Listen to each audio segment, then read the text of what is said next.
And we are so happy to have her today. And the title of her talk is Bringing the Feminine to the Stories of Our People. And Deborah, I believe this is perhaps your first time here today with us to speak. So, Deborah has taught storytelling at Southern Oregon University for 30 years, and now she travels nationwide to perform and lead storytelling and writing workshops. Of course, in 2004, Deborah received her MFA in writing from Vermont College of Fine Arts, and then she wrote her memoir, Bringing Bubby Home, a memoir of letting go through love and death. And also, Deborah and her husband, Rabbi David Zaslow, they lead inspirational spiritual services and programs at Jewish communities throughout the country. So, with that being said, Deborah, we're so excited to have you and welcome to our community this morning. And the floor is now yours. Well, thank you so much. And I don't know if I'm going to keep this on gallery view. I don't know if you have me highlighted so you can all see me clearly, but I'm so happy to be here. Some of you may have seen my husband here a month or two ago. Yep. And that's what got me here. I can say that because of my rabbi husband, I've gotten lots of places.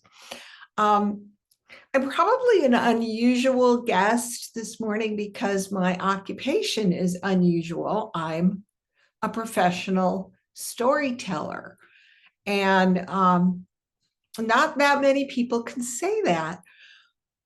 When I if people ask me what I do, and I say I'm a professional storyteller, they don't know what that means. I mean, if I say I'm a teacher or a professor, they understand that, or a writer even, but as a storyteller, people think that means that I read books to little children. But actually, as a storyteller, I don't read books at all. I tell stories without any book. And my audiences are not necessarily children. They're often all adults like today, or mixed audiences. And I often tell spiritual stories in synagogues and in churches and so on. So I'm going to give you a little background, and I'm going to tell you a story today, and then I'm going to lead you through a meditation, because stories, when I heard your mission about love, peace, joy, and spirituality, stories can really be a guide into the deepest parts of our psyches, because when someone tells a story, we're not just lecturing and talking to the left side of the brain. We're speaking directly to the heart and to the psyche and to the soul. So there's a lot of what I call story medicine that can be extracted from stories. So when I started telling stories back in the 70s, I used to be, I was an elementary teacher, and then I started putting down the book, telling stories. And when I stopped teaching to have kids, I started telling stories professionally in schools and libraries. But I was telling folk tales, world folk tales, which were wonderful and fun and entertaining. But somewhere around the 80s, late 80s, I thought, my husband was starting to study to become a rabbi. And I thought, well, wait a minute, there must be Jewish stories. I'm going to come home to my roots and really tell the stories of my people. And part of my repertoire then in stories was stories with strong female protagonists. And so when I started exploring Jewish stories, I fully expected that I would find some prime examples of strong Jewish women in Jewish stories, because Jewish women are famously strong, right? Well, guess what? All of the Jewish stories, even though they were deep and spiritual and funny and entertaining and wonderful, deep stories, they were all male. All of the protagonists in the stories were men. in all of the collections, I have hundreds of collections. You can see some books probably behind me. That's just one wall of my office. There's, two other walls that are full of books. In all of the collections of Jewish stories, only two feature women. So to me, that was a problem. And why is that a problem? They were still wonderful stories. So what's the difference if they feature women, if they feature men? They're still really incredible teaching stories. But the people doing the learning in the stories were all male. And why is that a problem? I'm going to kind of take you to storytelling 101 here for a second. When we identify with story characters, and some of you may have read Carl Jung or Bruno Bettelheim about stories and identifying with story characters. When we identify with the stories with the characters in the stories, and that means if we can see ourselves in the stories, then we deeply absorb the message, the learning, the depth of the story. So what was happening was that half of my audience was not being able to identify deeply and therefore not really absorbing the wisdom of our culture, because that wisdom is all contained in the stories. Now, let me just tell you that Judaism was not way in the Dark Ages, because other areas of Judaism had totally caught up. In other words, as you know, women are being ordained as rabbis. You've heard of a lot of women rabbis, right? There are feminist interpretations of the Torah, our holy book. All kinds of things were happening with moving up to the 20th century, except for the stories. They remained predominantly male. Now, David and I have had what's called a Magid training program. And I was telling some of the tech people that one of my titles is Maggidah. Magid is a Jewish storyteller, preacher, and Maggidah is the female. So David and I have had this training program teaching people how to tell stories and interpret Torah for years. And one of our cohorts, after we told Baal Shem Tov stories. Now, I'm going to tell you what Baal Shem Tov means. The Baal Shem Tov, you may have heard of this term, refers to a rabbi, excuse me, in the 16th century. His name was Israel ben Eliezer. And he was famous for being so deeply holy that he could raise prayers up to heaven. And there are many, many stories about the Baal Shem Tov, but when our group got done with them, the women said, and there were more women than men in this group, these stories are completely male, and some of them are really sexist. So it was at that point that I kind of decided that it was time to make a change. I had been slipping female characters into my stories for years, but I had never committed it to print. And it was a little bit scary because it was like we all felt like we were messing with sacred liturgy.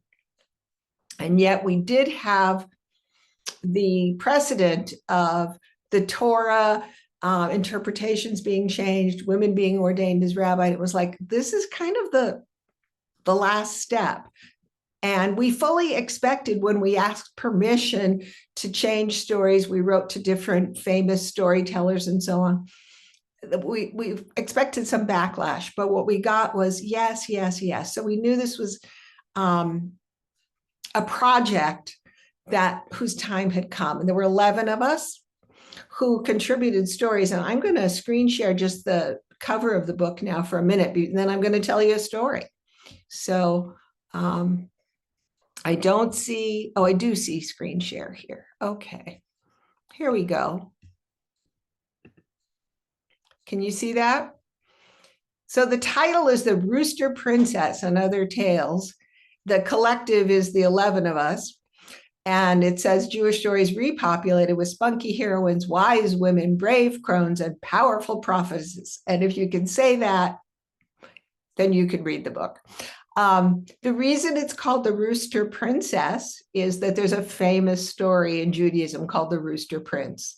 And so we changed that story and we added, I think there's about 35 other stories in the book. And I will afterwards put a link to order that in the chat or to find out more information about that book.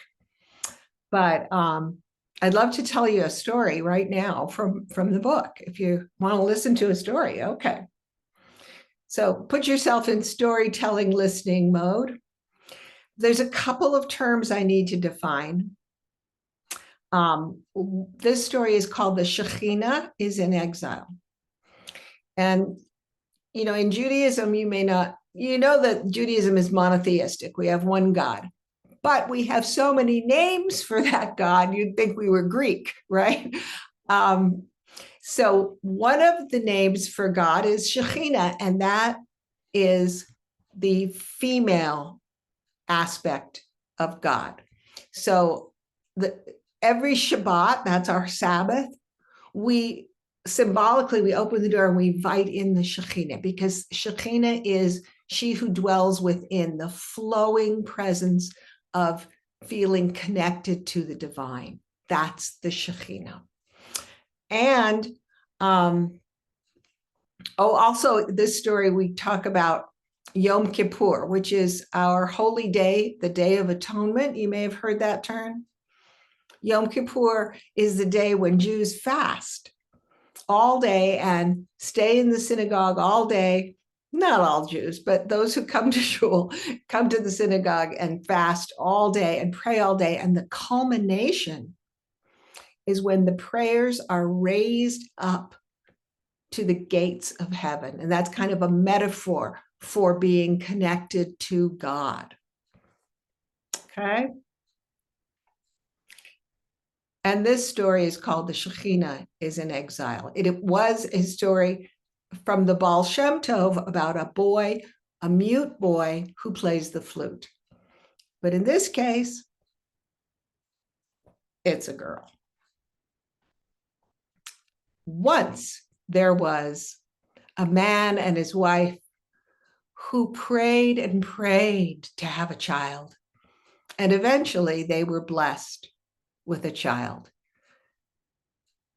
But it wasn't exactly the baby that they wanted. They wanted a boy, and this was a girl. And as this little girl grew, it became apparent that she was a unique and wild child. She was always running around and stomping her feet, racing outside, climbing trees, getting her clothes dirty. She was a real Wilde Chaya, a wild child. And she was always bringing home stray animals and talking to animals. She hardly ever talked to people, but she had a little wooden flute. And whenever she got excited or passionate about something, she'd bring that flute to her lips and blow. And the most beautiful music came out. But she played it in all the wrong places. They couldn't take her anywhere. If they brought her to school, she wouldn't sit at her desk. If a butterfly flew by the window, she'd race outside. And when it was time to be quiet and read books, she would pick up her flute and disturb everyone. And it was no different. Of course, they couldn't take her to synagogue because that's where you have to be quiet and listen. And when she was excited by the prayers and the music, she would play her music and nobody could hear anything except for her music. Well, as she got a little older, though, her parents were thinking maybe it was time to kind of force her to be more civilized. So they decided that they would bring her to shul, that's synagogue. And Yom Kippur was coming up, and they thought, well, maybe this would be a good time for her to learn to sit quietly and listen. So they brought her to the synagogue, sat her down with strict instructions to be quiet and not play her flute. And she did for a while. But then, as the prayers became more and more exciting, she got so passionate. She reached for her flute, but her father said, no. And she settled down for a while. But then the prayers became more and more lyrical, and people were praying loudly and dancing. And she reached for her flute again, and her father took that flute away. So she sat quietly for a little while, but then as things started getting more and more intense, as the prayers began ascending towards the gates of heaven, she couldn't control herself. She reached over for her flute, but her father grabbed her this time. He pulled her out of her seat and walked her out of the synagogue. And then he pulled her into the back, out into a clearing. And he said, stay here. You can play your flute here outside. And he left her under a tree playing her flute sadly. And then he walked back into the synagogue. But as soon as he got there, he could see something was not right. The rabbi, who at this point should be finishing the service, was not finishing the service. Instead, he was just pacing back and forth and kind of muttering to himself. And he was saying, no, I can't, how can I? And one of the people, now the people there, as I said, you fast on Yom Kippur, so the people were starving and they were waiting for the service to be over and they didn't understand. One of them walked up to the rabbi and said, Rabbi, why aren't you finishing the service? And he said, I can't, something is missing, something is missing. What is missing? Let me answer you with a story. And he turned to the congregation and he said, once there was a king and a queen who had an only child, the princess, and she was beloved in all of the kingdom. And when she was about to be married, they sent out an invitation to the entire kingdom, inviting them to a lavish wedding with a 5-course dinner. And everyone in the kingdom was so excited to come. But unfortunately, a few days before the wedding, the princess became ill and died. Everyone in the community, everyone in the kingdom was in mourning. Everyone, that is, except for one man who showed up on the appointed supposed day of the wedding, banging on the palace gates, demanding the 5-course dinner that was promised on the wedding invitation. Now, the rabbi turned to his congregation and he said, do you want me to be like that boorish guest, banging on the gates, demanding entry when the princess is dead? Do you want me to stand at the gates of heaven and demand entry? How can I? How can I when the Shekhinah is in exile? Now, no one in the congregation had any idea what he meant, except for the girl's father. He got up and he walked back into the clearing where his daughter was playing her flute softly. And he beckoned to her. And she reached out, she took him by the hand, and together they walked back into the synagogue. As soon as they walked in, everyone turned. And she brought her flute to her lips. and she began to blow. And the music came out sweet and slow and full of the tears of 1,000 sorrows and full of the laughter of all of the angels. And the music rose and filled the room with the voices of the ancestors and the voices of the women, Kolei Hanashim, and the music rose higher and higher, and all of the prayers and all of the hearts of the people rose up with the music higher and higher until all of the prayers rose up, opened the gates of heaven, and all of the prayers and all of the hearts rose through the gates of heaven. And that's the story of the Shekhinah in exile.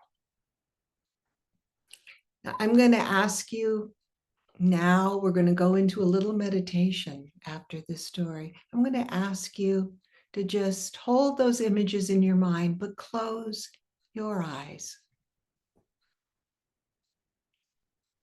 And feel yourself just back in your room, in your chair. Feel your breathing. And go ahead and just breathe so you can feel the breathing all the way through your body.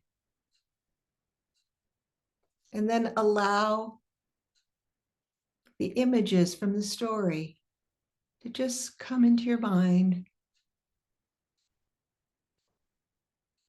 Just let them float through your mind. Don't censor anything. And I'm going to ask you to imagine that you can see one of the characters in the story, whichever one pops up into your mind. It might be one that you haven't seen in the story, but that you imagine in the story. And let your mind focus on that character, the image, and imagine in your mind's eye that that character is beckoning to you. And allow that character to lead you somewhere in the story. Maybe it's a place that was told in the story, like the synagogue or the tree or the forest, or maybe it was someplace you haven't seen. And allow that character to lead you. And then imagine that that character is going to tell you something. This is the story medicine, something just for you. And let that character whisper in your ear or just tell you out loud a secret just for you. And listen carefully. You can dialogue, you could ask a question if you don't understand. What is the character trying to tell you? What is the story trying to tell you? Listen carefully. And when you think you've got the message, you can thank the character and let her or him go back into the story. And then feel yourself back here in the room with your special story medicine, but you're still here. Feel your feet on the ground. Feel your breathing again.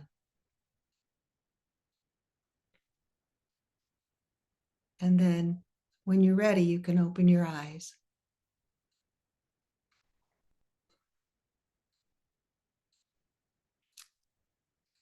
And I definitely will stay around in the, what you call the coffee chat, so that maybe if people want to share what particular piece of wisdom they got, we can chat about that, or you can ask me any questions about storytelling or anything. So I thank you so much. And I will I will, thank you. I will stick around and let whoever is taking over next.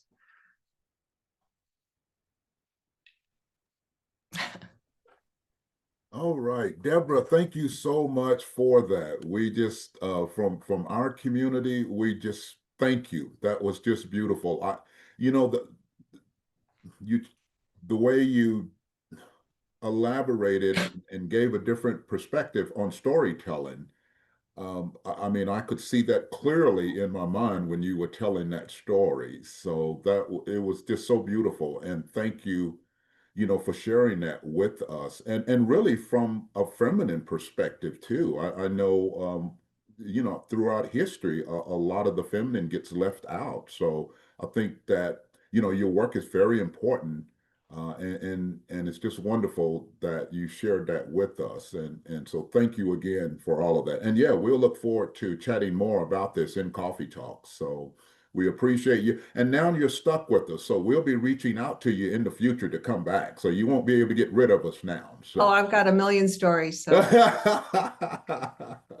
well, thank you. Okay.